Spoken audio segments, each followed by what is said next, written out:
জঙ্গলের প্রান্তে গাছের ছায়ায় চার বন্ধু বসে আছে।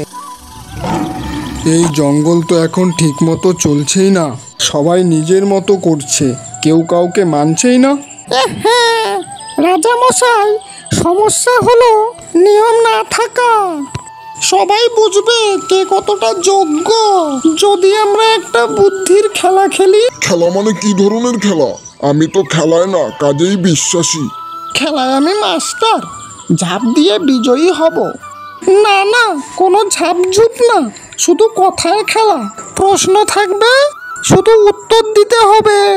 যার উত্তর সবার চেয়ে বেশি যুক্তপূর্ণ হবে সেই জিতবে।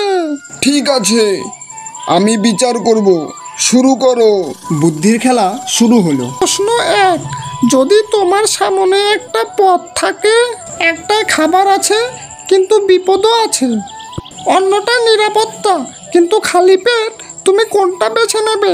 আমি খাবারও নেব, বিপদকেও মারবো, আমি ভয় পাই না। আমি ঝাঁপ দিয়ে খাবার নিয়ে পালিয়ে যাব। আমি খালি পেট থাকবো কিন্তু বেঁচেও থাকবো, কারণ বিপদে পড়লে আর খাওয়া হবে না।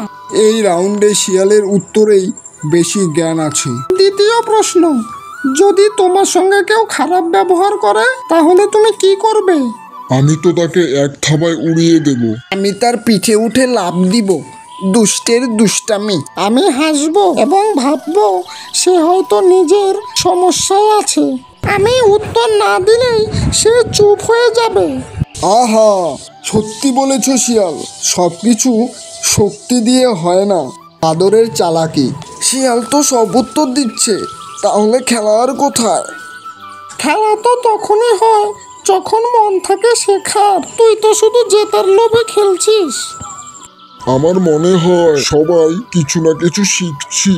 হা হা হা, ঠিক বলেছ বাঘ।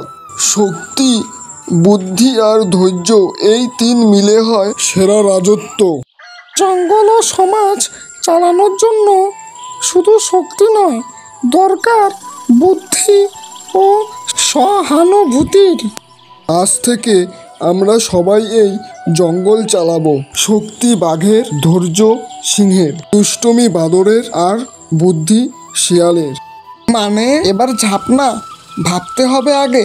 আর আমি কাউকে মারবো না, আগে বুঝবো। হ্যাঁ, এই হোক আসল জয়, বুদ্ধির জয়।